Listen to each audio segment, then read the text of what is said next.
Le jour de mes 16 ans, la pluie tombait à verse sur Columbus, dans l'Ohio. Je m'appelle Riley Sullivan. Je me tenais dans le salon, tenant le minuscule cupcake qu'il m'avait donné, en pensant que peut-être, cette année serait différente. Mon père a ouvert la porte d'entrée et m'a regardé droit dans les yeux. Tu es assez grande maintenant. Dégage. On en a fini de traîner un poids mort. Derrière lui, ma belle-mère a affiché un sourire narquois. Ma demi-sœur de 14 ans a croisé les bras et a ajouté, assez fort pour que les voisins entendent, pars, maintenant. Ne rends pas la maison plus puante qu'elle ne l'est déjà. Pas de cris, pas de seconde chance. Seulement la porte qui m'a claqué au nez, et le bruit du verrou qui se fermait. J'ai marché jusqu'à ce que mes chaussures soient trempées, j'ai dormi sur des bancs de parc, j'ai appris quel refuge refusait les adolescents après 21 heures. Des semaines plus tard, à l'aube, j'étais derrière un Tim Hortons, fouillant dans les poubelles à la recherche de quelque chose encore emballé quand un SUV noir s'est arrêté. Un homme en manteau coûteux est sorti sous la pluie sans parapluie. Riley Sullivan. Je me suis figée, prête à courir. Il n'a pas bronché face à l'odeur ou à la saleté. Je m'appelle Laurence Hargrove. Votre grand-tante vient de décéder et elle vous a tout légué. Mais il y a une condition que vous devez accepter sur le champ. Si cette histoire vous a touché, laissez un like et partagez-la avec quelqu'un qui a besoin de l'entendre. Commentez ci-dessous. Avez-vous déjà été trahi par les personnes qui étaient censées vous protéger? Ce qui s'est passé ensuite me choque encore chaque jour. Continuez à regarder. J'étais encore trempée quand je me suis glissée sur le siège en cuir chaud du SUV. La chaleur soufflait sur mes doigts gelés, mais elle ne pouvait atteindre le froid qui s'était déjà installé en moi. Je dois remonter bien en arrière, au moment où tout a commencé à s'effondrer. Ma vraie mère est morte dans un accident de voiture sur LI 270 quand j'avais 5 ans. Une seconde, elle chantait en suivant la radio. La seconde d'après, le camion a franchi la ligne. Je me souviens encore de l'odeur du couloir de l'hôpital quand mon père est sorti en me tenant la main et m'a dit qu'elle ne rentrerait pas à la maison. 1 an plus tard, il a ramené Cheryl à la maison. Elle souriait trop largement, me serrait trop fort, et a emménagé ses affaires avant même que les fleurs de l'enterrement n'aient fané. Quelques mois plus tard, Michaela est née en hurlant, et à partir de ce jour, je suis devenue l'enfant en trop dans ma propre maison. Cheryl ne m'a jamais frappée. Elle était plus maligne que ça. Elle s'assurait simplement que je sache que je n'avais pas ma place. Un nom de famille différent le premier jour d'école, des règles différentes, tout était différent. Papa a changé, aussi. Au début, c'était subtil. Il restait tard sur l'ordinateur après son service au parc de voitures d'occasion, les yeux injectés de sang, disant qu'il vérifiait juste les scores. Puis les heures supplémentaires ont cessé d'arriver. Puis les factures de carte de crédit ont commencé à s'empiler sur le comptoir de la cuisine comme du courrier indésirable qu'il ne pouvait pas jeter. J'ai découvert plus tard qu'il tentait de récupérer ses pertes sur des sites de jeux d'argent offshore, empruntant sur une carte pour en payer une autre, faisant des avances de fonds aux distributeurs de casinos en Virginie occidentale parce que l'Ohio n'en avait pas encore. À l'âge de 12 ans, j'avais l'impression que la maison rétrécissait. Les créanciers appelaient pendant le dîner. Les camions de recouvrement tournaient dans le quartier. Cheryl a commencé à murmurer que j'étais la raison pour laquelle l'argent manquait, parce que papa payait toujours une pension alimentaire pour moi même si je vivais sous son toit. Michaela a vite compris. Elle passait devant moi dans le couloir de l'école et sifflait, erreur, assez fort pour que ses amis rient. Papa a perdu son emploi juste après mes 15 ans. Le concessionnaire a fermé et personne n'embauchait un vendeur de 48 ans avec les mains tremblantes et un signalement pour jeu sur son rapport de crédit. Les disputes sont devenues plus bruyantes. Cheryl criait à propos des avis de saisie. Papa lui répondait qu'il était sur le point de remporter un gros gain. J'ai appris à disparaître, écouteurs sur les oreilles, à la bibliothèque jusqu'à la fermeture, n'importe où sauf à la maison. Puis est arrivé mon 16e anniversaire. Cheryl m'a envoyé un texto à l'école. Rentre directement à la maison. Nous avons une fête surprise pour toi. J'ai vraiment senti quelque chose s'agiter dans ma poitrine. Stupide espoir. J'aurais dû savoir qu'il ne fallait rien ressentir. Je suis entrée et le salon était sombre, à l'exception d'une bougie plantée dans un unique cupcake de supermarché. Papa, Cheryl et Michaela se tenaient en demi-cercle, arborant la même expression neutre. Pas d'amis, pas de ballon, juste une enveloppe sur la table basse et un sac poubelle noir déjà rempli de mes vêtements. Cheryl a parlé la première, d'une voix douce comme du poison. On ne peut pas continuer comme ça, Patrick. La banque nous a donné 30 jours. Nous devons vendre la maison. Papa ne voulait pas me regarder. Tu as 16 ans maintenant, en Ohio. Tu es assez grande pour te débrouiller seule. Michaela a levé les yeux au ciel. On a même laissé ta brosse à dents dans le sac. De rien. Je suis restée là, tenant ce stupide cupcake pendant que la bougie se consumait et que la cire coulait sur ma main. Je ne la sentais pas. J'ai juste entendu Cheryl dire, prends ce dont tu as besoin et pars. Ne reviens pas. On change les serrures ce soir. J'ai attrapé le sac à dos qu'ils avaient préparé, je suis sortie sous la pluie et je n'ai jamais regardé en arrière. J'avais 23 $ en liquide, un cadeau d'anniversaire de la sœur de ma mère, qui envoyait encore des cartes, pas de téléphone, pas de plan. La première nuit, j'ai dormi sous le toboggan à Goodale Park. La deuxième nuit, un refuge pour adolescents m'a refusé parce que je n'avais pas de pièce d'identité. À la fin de la première semaine, je savais quelle benne à ordures derrière quel restaurant était vidé, quand quelles églises laissaient la porte latérale ouverte, et comment paraître plus petite pour que les gens ne me remarquent pas. J'ai vite appris que personne ne viendrait me sauver. Et c'est à ce moment précis, après des semaines en mode survie, que le SUV noir est arrivé et que tout a changé. Laurence a garé le SUV sur le parking vide d'un petit restaurant près de East Main Street et a coupé le moteur. Il n'a pas parlé jusqu'à ce que la serveuse apporte 2 cafés et nous laisse seuls dans la banquette du coin. Il a fait glisser un dossier en cuir sur la table. À l'intérieur se trouvait une seule photographie, une vieille femme aux yeux bleus perçants assise sur une balancelle de Porsche. La silhouette de Cincinnati se dessinait faiblement en arrière-plan. Voici Béatrice Whitford, votre grand-tante du côté de votre défunte mère. Elle est décédée il y a 8 jours à 90 ans. Pas de mari, pas d'enfant, pas de parents proches à part vous. J'ai fixé la photo. Je n'avais jamais entendu ce nom de ma vie. Il a continué, la voix basse et calme. Béatrice a bâti sa fortune à la dure. Elle a commencé comme soudeuse pendant la guerre, a investi dans une petite aciérie près de Cincinnati dans les années 50, et l'a transformée en Whitford Holdings.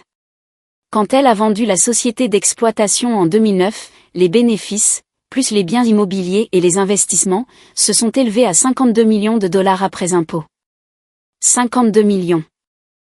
Le chiffre ne semblait même pas réel. Laurence a tapoté la photo. Elle a réécrit son testament il y a 3 ans. Tout revient à Riley Sullivan, unique petite fille biologique de sa nièce préférée. C'est vous. Mais il y a une date limite. Le testament stipule que vous devez vous présenter en personne au domaine à Cincinnati dans les 72 heures suivant la notification, où la totalité de la fortune sera transférée à un fonds de dotation pour les jeunes sans-abri. Pas d'appel, pas de prolongation. J'ai enfin retrouvé ma voix. Pourquoi 72 heures ? Parce que Béatrice croyait que si vous ne pouviez pas vous battre pour quelque chose quand vous n'aviez rien, vous ne le méritiez pas quand vous aviez tout. Il a regardé sa montre. Je vous ai officiellement notifié il y a 41 minutes. Il vous reste donc environ 71 heures. Le jet est prêt à décoller à Rickenbacker. Nous pouvons décoller dans 30 minutes. J'ai regardé mes mains gercées, la saleté sous mes ongles, le sweat à capuche qui était autrefois gris. Une partie de moi voulait dire non, rester en colère contre le monde. Mais la plus grande partie, celle qui avait dormi sous les ponts et mangé dans les poubelles, savait que c'était la seule porte qui s'était jamais ouverte. J'ai hoché la tête. Laurence a payé l'addition et m'a conduite dehors. 20 minutes plus tard, nous passions par un portail privé au sud de Columbus. Un Gulfstream rutilant se tenait sur le tarmac, les moteurs déjà en marche. Une femme en tailleur bleu marine m'a tendu un sac en plastique avec un nouveau pantalon de jogging, un t-shirt et des baskets, exactement à ma taille. J'ai disparu dans les toilettes du FBO, me suis débarrassé de semaines de crasse de la rue sous une vraie douche et je suis ressorti en me sentant comme une autre personne. Quand je suis monté dans l'avion, l'hôtesse de l'air a fermé la porte derrière moi. Laurence a pris le siège de l'autre côté de l'allée et m'a tendu un épais classeur de trust. Lisez le résumé pendant le vol. Nous atterrissons à l'aéroport de Lincoln. De là, il y a 15 minutes de route jusqu'à la maison. Le jet a grimpé rapidement. Columbus a disparu sous les nuages et, pour la première fois depuis des semaines, je n'avais pas froid. J'ai ouvert le classeur. La première page était une lettre manuscrite de Béatrice. À ma petite nièce Riley. Si tu lis ceci, tu sais déjà ce que l'on ressent quand on est jeté dehors. Moi aussi. Cincinnati, 1943. 17 ans, enceinte, mise à la porte avec rien d'autre que les vêtements que je portais. J'ai juré que si je m'en sortais un jour, je donnerais à une personne la même chance que je n'ai jamais eue. Cette personne, c'est toi. Mais rien n'est gratuit. Tu verras le reste en arrivant. Viens vite, Béatrice. J'ai suivi l'ancre avec mon doigt. L'avion a viré vers le sud au-dessus de la rivière Ohio, et les lumières de la ville de Cincinnati ont commencé à scintiller en dessous. 71 heures. Je n'allais pas perdre une seule minute. L'avion a atterri à l'aéroport de Lincoln alors que le ciel de Cincinnati virait au rose pâle. Une Mercedes noire attendait sur le tarmac. Laurence n'a pas perdu de temps en paroles. Il a juste ouvert la portière arrière et nous avons roulé vers l'est le long de la rivière. 20 minutes plus tard, la voiture a franchi des grilles en fer forgé et a gravi une allée sinueuse bordée de chênes centenaires. La maison semblait sortie d'un autre siècle. 3 étages de briques et de calcaire, de larges porches, des cheminées assez hautes pour gratter les nuages. La rivière Ohio scintillait d'un éclat argenté derrière elle. À l'intérieur, ça sentait l'huile de citron et les vieux livres. Une gouvernante d'une 60aine d'années a hoché la tête une fois et a disparu. Laurence m'a conduite en haut d'un escalier majestueux et dans un couloir bordé de photographies en noir et blanc d'ouvriers sidérurgistes et d'usines. Au bout se trouvait une lourde porte en chêne. Il a tapé un code, l'a poussé et s'est écarté. Le bureau était exactement tel que Béatrice l'avait laissé. Un lit d'hôpital se trouvait encore dans un coin, les moniteurs éteints. Son bureau faisait face à des baies vitrées allant du sol au plafond, donnant sur l'eau. Dessus, il y avait un unique ordinateur portable argenté. Laurence a appuyé sur lecture. L'écran s'est rempli du visage de Béatrice Whitford à 90 ans, cheveux blancs et fins, tube d'oxygène dans le nez, les yeux toujours d'un bleu flamboyant. Elle parlait directement à la caméra, la voix rauque mais assurée. Riley, si tu regardes ça, tu es arrivé à temps. Bien. Ça m'en dit déjà long sur toi. J'avais 17 ans en 1943 quand mon père a verrouillé la porte derrière moi à Chicago. Enceinte, sans argent, sans diplôme de fin d'études. J'ai dormi dans des embrasures de porte sur Wabash Avenue jusqu'à ce qu'un jeune vendeur de journaux de 12 ans partage la moitié d'un hot-dog et m'indique le sous-sol d'une église. Cet acte m'a sauvé la vie. Je ne l'ai jamais oublié.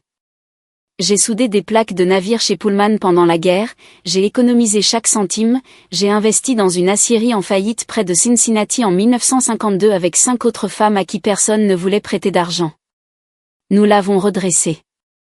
En 1980, Whitford Holdings employait 3000 personnes, et j'en étais l'actionnaire majoritaire. Je ne me suis jamais remariée, je n'ai jamais eu d'autres enfants. Je n'en avais pas besoin. Le travail était ma famille. Il y a 3 ans, les médecins m'ont donné quelques mois. J'ai commencé à chercher la seule personne restante dans ma lignée qui avait encore un cœur comme ma nièce, ta mère, morte trop jeune. J'ai engagé des enquêteurs. Ils m'ont montré des photos d'un homme qui a tout perdu au jeu et d'une belle-mère qui te traitait comme un meuble.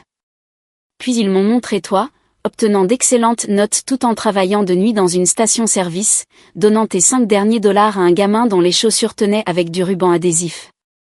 C'était suffisant. Voici l'accord, et il n'y a pas de négociation. Tu obtiens le contrôle total d'un trust de 52 millions de dollars. Les dépenses sur le capital sont bloquées jusqu'à tes 25 ans, mais les revenus et les distributions caritatives désignées sont à toi immédiatement.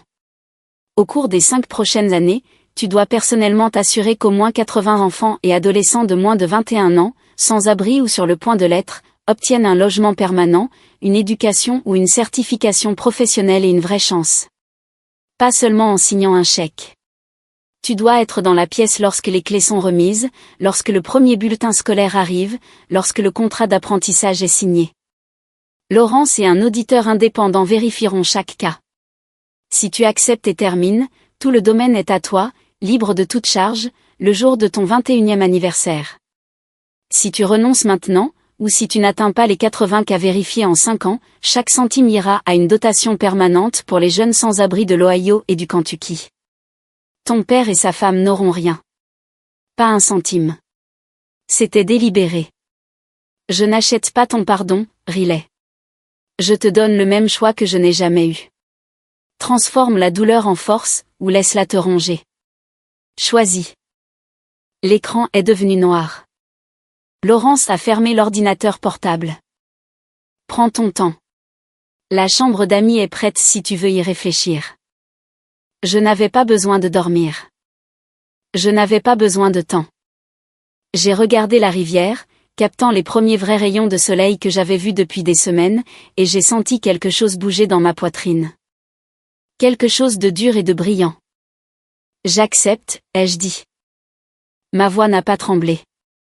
Laurence s'est permis un minuscule sourire. C'est ce que je pensais. Les papiers sont sur le bureau. Signez là où il y a des onglets. J'ai pris le stylo. Il était lourd, en argent véritable. Ma main était stable. Alors que l'encre séchait, Laurence a fait glisser un jeu de clés sur le sous-main. Bienvenue chez vous, mademoiselle Sullivan. Le trust a été activé au moment où votre signature a touché la page. Votre première distribution, 5 millions de dollars pour les frais de fonctionnement, sera virée demain à 9 heures. J'ai serré le poing sur les clés jusqu'à ce que le métal me morde la peau. 80 enfants. 5 ans. Je savais déjà exactement où j'allais trouver le premier. 5 ans avaient transformé l'adolescente de 16 ans, effrayée et sale, en quelqu'un que je reconnaissais à peine dans le miroir à 21 ans. La maison Béatatrice occupait désormais un entrepôt en briques de 4 étages rénové sur East 8th Street, au centre-ville de Cincinnati, à moins de 10 minutes du manoir au bord de la rivière qui était devenu à la fois notre siège et ma véritable maison. Nous gérions 3 foyers de groupe dans le comté de Hamilton, 2 dans le nord du Kentucky, et des appartements de transition disséminés dans la ville. Chaque enfant qui franchissait nos portes recevait un lit le jour même, un assistant social le lendemain matin, et un plan avant la fin de la semaine. Lévi Ortiz était responsable de toutes les opérations. Je l'avais trouvé à 15 ans, recroquevillé sous le pont Brent Spence avec un bras cassé et un sac à dos rempli de livres volés à la bibliothèque. Il fut le premier nom sur la liste le jour où j'ai signé les papiers. Maintenant, à 20 ans, grand et solide, il portait son polo de la maison Béatatrice comme une armure et pouvait convaincre juges, propriétaires et adolescents effrayés de 14 ans de se retrouver dans la même pièce sans élever la voix. Il était le frère que je n'avais jamais eu et la meilleure décision que j'ai jamais prise. Nous en étions à 79 cas vérifiés. Un de plus et la totalité des 52 millions serait débloquée pour toujours. Un de plus et le travail pourrait s'étendre bien au-delà de tout ce que j'avais imaginé. Cet après-midi-là, j'étais dans la salle de conférence du 3e étage en train d'examiner des dossiers de bourse lorsque mon assistante a sonné. Monsieur Hargrove en ligne 1. Il dit que c'est urgent. Laurence n'appelait jamais pour bavarder. J'ai décroché. Riley, votre père a un cancer du poumon à petites cellules de stade 4. Le diagnostic a été confirmé la semaine dernière au centre médical de l'Université de Cincinnati. Pas d'assurance. Le coût estimé pour une simple chimiothérapie palliative dépasse le $1 million. Cheryl l'a quitté il y a 24 mois. Elle a vidé le dernier compte courant et a disparu. Michaela a 19 ans, grande consommatrice de méthamphétamine, et squatte actuellement des canapés à Dayton. Ils sont tous les 3 en bas dans le hall en ce moment et demandent à vous voir. J'ai reposé le téléphone sans répondre et je me suis approché de la fenêtre. En bas, sur le trottoir, Patrick s'appuyait contre le mur de briques, toussant dans un mouchoir taché de sang. Il avait l'air d'avoir 70 ans au lieu de 53, le visage creusé, une casquette des Bengales enfoncée sur la tête. Cheryl était partie. Laurence avait raison. Seuls Patrick et Michaela restaient. Ma demi-sœur avait des traces de piqûres sur les 2 bras et des tics comme si son système nerveux était branché à une batterie de voiture. Elle ne cessait de jeter des coups d'œil à la porte, comme si elle s'attendait à ce que des policiers l'en arrachent. La sécurité leur avait déjà dit que nous ne prenions pas les personnes de plus de 21 ans sans rendez-vous, mais ils refusaient de partir. Un petit groupe de nos résidents observait depuis les marches, curieux. Lévi est apparu à côté de moi. « Tu veux que je les fasse partir ?» J'ai regardé Patrick glisser le long du mur jusqu'à s'asseoir sur le béton, la tête dans les mains. Michaela faisait les 100 pas, allumant une cigarette avec la précédente, marmonnant assez fort pour que tout le quartier entende que c'était la faute de sa sœur. Quelque chose de froid et de définitif s'est installé dans mon estomac. « Non, ai-je dit. Laisse-les entrer. Salle de conférence, dans 10 minutes. » Lévi a haussé un sourcil mais n'a pas discuté. Il savait ce que cela signifiait. Je suis descendu moi-même et j'ai ouvert la porte du hall. Patrick a levé les yeux, rouge. « Riley, ma chérie, s'il te plaît. » Michaela a ricané. « Regarde-toi, à jouer les grandes dames dans ton petit palais de charité. » Je n'ai pas répondu. Je me suis juste retournée et j'ai marché vers l'ascenseur. Ils ont suivi comme des chiens errants qui ne savent pas si le prochain coup de pied ou la prochaine miette arrive. Dans la salle de conférence, j'ai pris le siège en bout de table. Lévi se tenait derrière moi. Laurence s'est joint à nous par haut-parleur. Patrick a commencé à pleurer avant même que la porte ne se ferme. Michaela est restée debout, les bras croisés, se balançant sur ses talons. J'ai fait glisser 3 dossiers sur la table. Dans le premier, des impressions du département de Medicaid de l'Ohio montrant que Patrick était éligible à une couverture d'urgence et une liste de fournisseurs de soins palliatifs qui acceptent les patients non assurés. Le deuxième dossier contenait les adresses et les numéros de téléphone de tous les centres de désintoxication pour adultes de la région qui avaient encore des lits financés par Medicaid. Le troisième dossier contenait les formulaires de demande pour la banque de prestations de l'Ohio et 2 refuges pour victimes de violences domestiques qui acceptaient les femmes ayant des problèmes de toxicomanie. J'ai parlé pour la première fois. La maison béatatrice ne sert que les mineurs. C'est dans le trust et ça ne changera jamais. Vous êtes tous des adultes. Ce sont les ressources publiques et à but non lucratif disponibles pour les adultes dans cet État. C'est tout ce que nous pouvons légalement ou éthiquement fournir. Patrick a sangloté plus fort. Tu es ma fille. Je l'étais, ai-je dit. Le jour de mes 16 ans, tu m'as dit que je ne l'étais plus. Rien n'a changé les papiers à ce sujet. Michaela a frappé du poing sur la table. Tu nous dois bien ça, après tout ce que, Lévi a fait un demi-pas en avant. Elle s'est tue. Je me suis levée. La sécurité va vous escorter dehors. Ne revenez pas. Patrick a essayé d'attraper ma main en passant. Je l'ai retirée. La porte s'est refermée derrière eux. J'ai regardé le tableau blanc sur le mur. 79 noms écrits au feutre effaçable. Chacun était un enfant avec une adresse permanente. Maintenant, une ligne vide attendait. J'ai pris le feutre. Le soir même, dans un appartement délabré près de Reading Road, une jeune fille de 15 ans nommée Destiny préparait un unique sac de sport pendant que sa mère, à travers une pipe à crack, lui criait qu'elle était comme son père. Destiny a envoyé un texto au numéro d'urgence que nous affichons sur tous les abribus de la ville. À minuit, elle avait un lit, une assistante sociale et un plan. J'ai écrit son nom sur le tableau en lettres capitales et en drap. 80. Le trust s'est débloqué à minuit 1. Je n'ai pas dormi. Je suis resté sur le toit de l'entrepôt et j'ai regardé les lumières de la ville scintiller sur la rivière, la même rivière que Béatrice avait regardée pendant 70 ans. Un chapitre était clos pour de bon. Je les ai laissés entrer dans la salle de conférence aux parois de verre au 4e étage. Patrick est entré en traînant les pieds, serrant un sac crochet froissé qui contenait tout ce qu'il possédait. Chéri l'a suivi, se mettant à genoux dès que la porte s'est refermée, le mascara coulant sur des joues autrefois pleines de mépris. Michaela a claqué la porte assez fort pour faire trembler les stores, puis s'est tenue derrière eux, agitée, les pupilles dilatées. Patrick a commencé à parler avant même de s'asseoir. C'est dans mes poumons, Riley. Les deux lobes. Ils ont dit que sans une chimiothérapie agressive, il me reste quelques mois, peut-être moins. Les factures, elles dépassent déjà les 200 000 $, et je n'ai même pas commencé le traitement.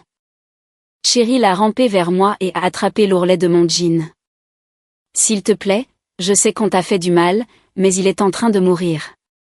Tu es riche maintenant. Fais juste un chèque. Un seul chèque et il vivra. Michaela a éclaté d'un rire aigu et cassant. Écoutez maman supplier la petite princesse. Tu te crois meilleure que nous parce qu'une vieille morte a eu pitié de toi. Tu nous dois bien ça. Espèce d'ingrate, j'ai attendu que l'écho s'éteigne. Puis, je n'ai pas élevé la voix. Je n'en avais pas besoin. J'ai placé 3 minces dossiers couleur manille au centre de la table.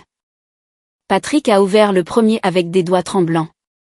À l'intérieur se trouvaient des impressions du bureau de Medicaid de l'Ohio montrant qu'il avait été approuvé pour une couverture d'urgence, rétroactive à la date du diagnostic, ainsi que des fiches de contact pour le programme de soins caritatifs de l'hôpital Christ et 2 fournisseurs de soins palliatifs qui acceptent les patients sans revenus. Le dossier de Cheryl contenait des dossiers d'admission pour 3 centres de désintoxication résidentielle pour adultes financés par l'État, avec des lits disponibles cette semaine, tous à moins de 80 km de Cincinnati.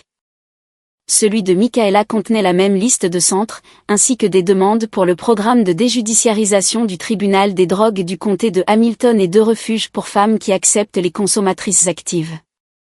Je me suis penchée en arrière. Ce sont les ressources que l'État de l'Ohio met à la disposition des adultes en crise.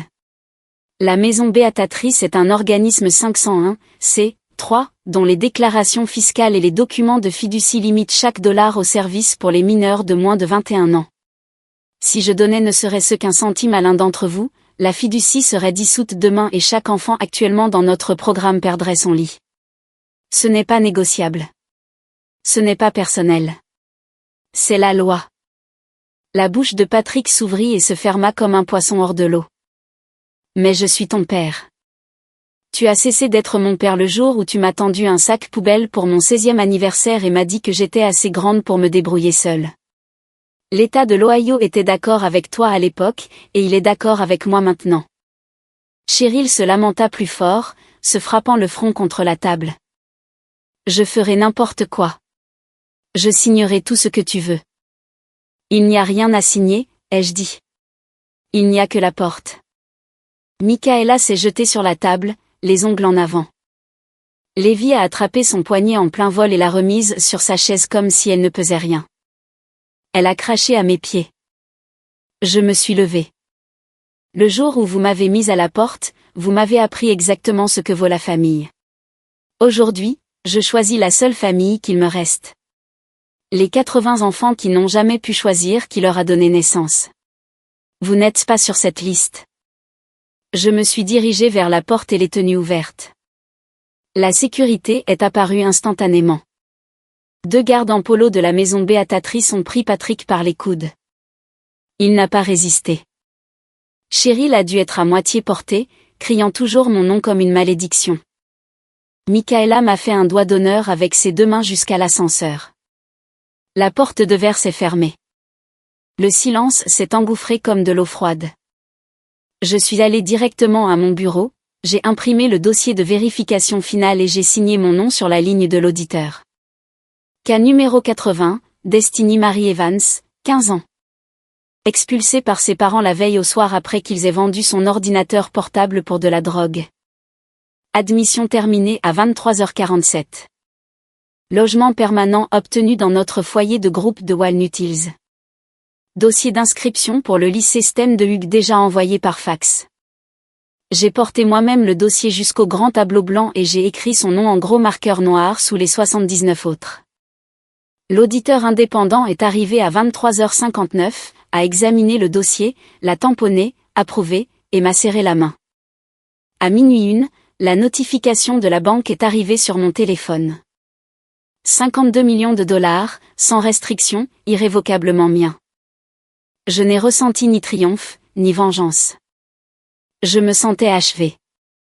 J'ai éteint les lumières du bureau, j'ai traversé le couloir vide, passant devant les photos de chaque enfant que nous avions sorti de la rue, et j'ai pris l'ascenseur jusqu'au toit. La ville était silencieuse. Quelque part en bas, 3 personnes qui partageaient autrefois mon nom de famille apprenaient ce que signifiait vraiment toucher le fond. Je ne les détestais plus. Simplement, je ne les connaissais pas. L'hiver est arrivé tôt cette année-là, du genre qui mord à travers les manteaux et transforme la rivière Ohio en ardoise. Patrick est mort un mardi de fin janvier au centre médical de l'université de Cincinnati. L'assistante sociale de l'hôpital a appelé Laurence parce que mon ancien numéro était toujours indiqué comme plus proche parent sur un vieux formulaire. Il a duré 3 jours après la confrontation. Medicaid ne couvrait que les soins de confort. Les médicaments agressifs qui auraient pu lui acheter quelques mois de plus nécessitaient une avance en espèces qu'il n'avait pas. Le certificat de décès indiquait carcinome à petites cellules métastatiques et insuffisance respiratoire. Aucun service n'a eu lieu. Une crémation organisée par le comté a suivi 2 jours plus tard. J'ai appris tout cela par la nécrologie que Laurence m'a transmise. Je n'ai pas assisté. Je n'ai pas envoyé de fleurs. Je n'ai pas pleuré. Cheryl a perdu la maison en mars. La vente aux enchères pour saisie a eu lieu sur les marches du palais de justice de Columbus pendant qu'elle était assise dans sa Corolla rouillée de l'autre côté de la rue, le moteur tournant pour se réchauffer. Lorsque le marteau est tombé, elle a roulé vers le sud sur LI 71 avec tout ce qui pouvait tenir dans le coffre. Elle a fait la navette entre des motels de long séjour le long de LI 75, un Red Roof Inn à Charonville, puis un Super 8 à Monroe, jusqu'à ce que les cartes de crédit soient au maximum. En mai, son téléphone est devenu silencieux et sa trace s'est perdue quelque part près de la frontière du Kentucky. Personne que je connaissais n'a plus jamais entendu parler d'elle. Michaela a quitté la Talbert House à mi-parcours du programme obligatoire de 30 jours.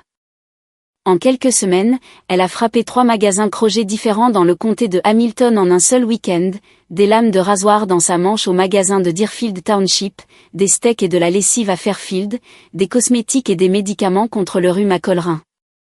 Chaque magasin avait des caméras améliorées. Chaque vol était d'une clarté cristalline. Elle a été arrêtée en sortant du 3e magasin avec $412 de marchandises dans une poussette volée. Le procureur l'a inculpée de 3 chefs d'accusation de vol qualifié.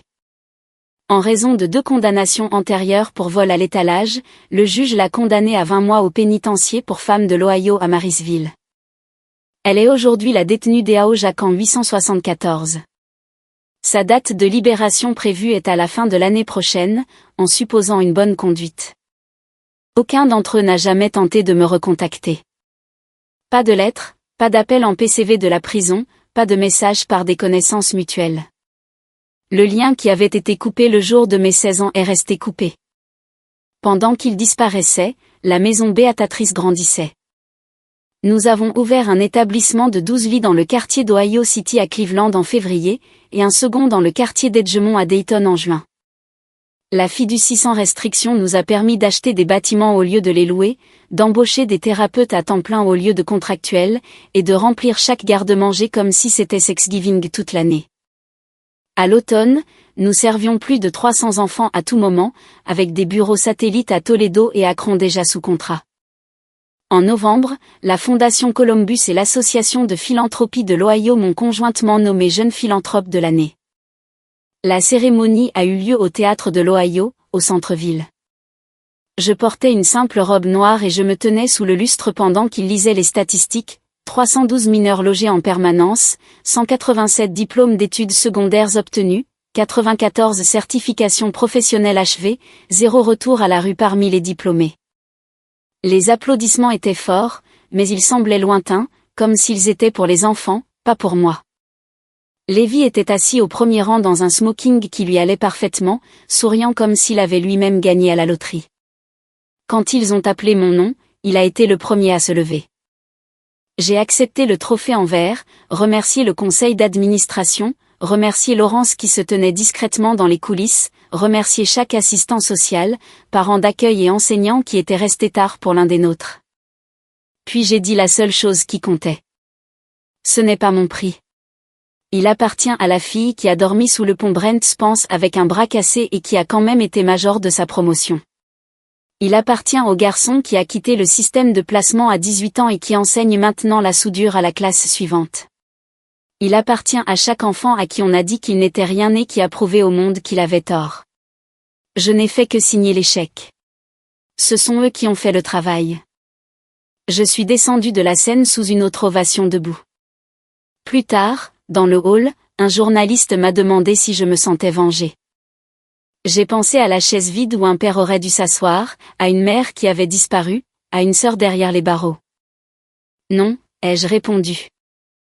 Je me sens libre.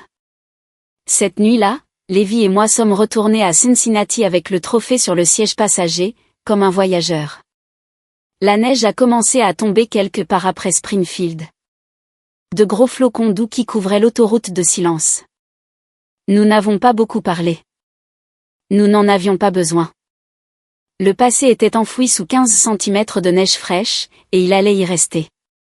Le gala a eu lieu au Duke Energy Convention Center, au centre-ville de Cincinnati, la grande salle de bal illuminée par un millier de petites lumières qui ressemblaient à des étoiles capturées. Je me tenais sur scène dans une simple robe bleu nuit qui coûtait moins cher que les chaussures de la plupart des gens ce soir-là. Le maître de cérémonie venait de finir de lire la citation, 543 mineurs logés en permanence, 211 bourses d'études universitaires financées, 98% de taux de réussite au diplôme de fin d'études secondaires parmi nos enfants. La salle s'est levée dans une vague d'applaudissements. J'ai attendu qu'elle se calme, puis je me suis avancée et j'ai pris le micro. Merci, sincèrement.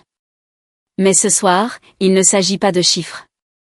J'ai regardé la mer de visages, des donateurs en smoking, des politiciens aux sourires étudiés, des journalistes avec leur téléphone levé, des assistants sociaux qui avaient travaillé 70 heures par semaine pendant des années. Et tout au premier rang, Lévi Ortiz, 20 ans, portant le premier costume qu'il ait jamais possédé, les yeux brillants. J'ai dégluti une fois. Il y a 7 ans, j'ai été mise à la porte le jour de mes 16 ans avec un sac poubelle de vêtements et $23. Ce soir, je suis ici parce qu'une femme que je n'ai jamais rencontrée a décidé que la douleur d'une étrangère pouvait devenir la force de quelqu'un d'autre. Mais il y a une dernière chose que je dois faire avant que cette nuit ne se termine. Je me suis tournée vers les coulisses. Laurence est apparue, portant un petit dossier en cuir. Il me l'a tendu et s'est reculé. Je l'ai ouvert et j'ai brandi les papiers pour que les caméras puissent les voir. Ce matin même, le tribunal des successions du comté de Hamilton a approuvé ma requête d'adopter légalement Lévi Ortiz comme mon fils. Il a dit oui. Un souffle a parcouru la salle, puis un silence si complet que je pouvais entendre mon propre cœur battre. J'ai regardé Lévi droit dans les yeux. Viens ici. Il a monté les 3 marches comme s'il flottait. Quand il m'a rejointe, je l'ai serré dans l'étreinte la plus forte que j'ai donnée à quiconque dans ma vie. Les flashs des appareils photos de la salle de bal ont crépité comme des éclairs. J'ai gardé un bras autour de lui et j'ai parlé à nouveau dans le micro. Le sang ne fait pas la famille. Le choix, si. J'ai perdu une famille le jour où l'on m'a dit que l'on ne voulait plus de moi. Ce soir, j'en gagne une que j'ai choisie. Et qui m'a choisi en retour. Lévi est mon fils. Et chaque enfant que nous avons aidé, ils sont les miens aussi. Tous les 543. J'ai 23 ans, et j'ai déjà plus d'enfants que la plupart des gens n'en ont dans une vie. Et je suis la mère la plus chanceuse du monde. Les applaudissements ont commencé lentement, puis ont explosé.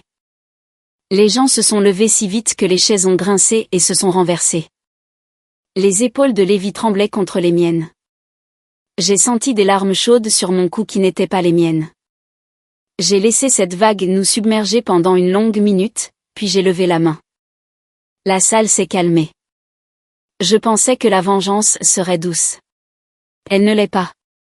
La liberté est douce. L'amour est doux. Regarder un enfant qui dormait autrefois dans une boîte en carton traverser une scène de remise de diplôme avec une toge et un mortier. C'est la chose la plus douce que j'ai jamais goûtée. J'ai de nouveau baissé les yeux sur Lévi. Il a souri à travers ses larmes, s'est penché près du micro et a prononcé les 6 mots qui m'ont achevé. On peut rentrer à la maison maintenant, maman? Toute la salle de bal a explosé. Des hommes adultes en costume à $1000 s'essuyaient les yeux. Des femmes tamponnaient leur mascara avec des serviettes. Quelqu'un a commencé à scander « Maman » et 500 voix ont repris en chœur jusqu'à ce que les lustres tremblent. J'ai ri à travers mes propres larmes et j'ai hoché la tête. Oui, mon chéri. Rentrons à la maison. Nous avons quitté la scène main dans la main pendant que l'orchestre entamait « You'll Never Walk Alone ». Les flashs crépitaient comme un feu d'artifice. Laurence attendait dans les coulisses, les yeux étrangement brillants, tenant nos 2 manteaux. Dehors, l'air de décembre était vif et pur. La neige avait recommencé à tomber, douce et silencieuse, recouvrant la ville d'un pardon que je n'avais plus besoin d'accorder. Lévi m'a ouvert la portière passager du SUV, puis s'est arrêté. Tu sais, a-t-il dit, pour information, ça fait déjà 3 ans que je t'appelle maman dans ma tête. Je l'ai attiré vers moi par sa cravate et je lui ai embrassé le front. Tant mieux, parce que je pense à toi comme à mon fils depuis la nuit où tu m'as laissé pleurer dans les toilettes de ce stupide jet privé et que tu n'as rien dit à personne. Nous avons traversé la rivière, les lumières de la ville scintillant sur la neige fraîche. Le manoir sur la colline était illuminé comme pour Noël, chaque fenêtre brillant parce que les enfants avaient insisté pour nous attendre. Lorsque nous avons franchi la porte d'entrée, 40 adolescents en pyjama nous ont envahis en criant « Surprise » et « Bienvenue à la maison, maman » et « On l'a vu à la télé ». Quelqu'un avait tendu une bannière en travers du grand escalier « Bienvenue dans ta famille pour toujours ». Je me tenais au milieu de ce chaos magnifique, mon manteau encore sur le dos, la neige fondant dans mes cheveux, entouré d'enfants qui n'avaient rien eu autrefois et qui avaient maintenant tout parce que quelqu'un les avait enfin choisis. Lévi a passé un bras autour de mes épaules. Je l'ai regardé et j'ai souri du premier sourire complètement libéré de ma vie. C'était ça, le véritable héritage. Pas 52 millions de dollars. 543 cœurs qui battaient parce que le mien avait refusé de se briser. Et un jeune homme grand et fier qui m'avait choisi en retour.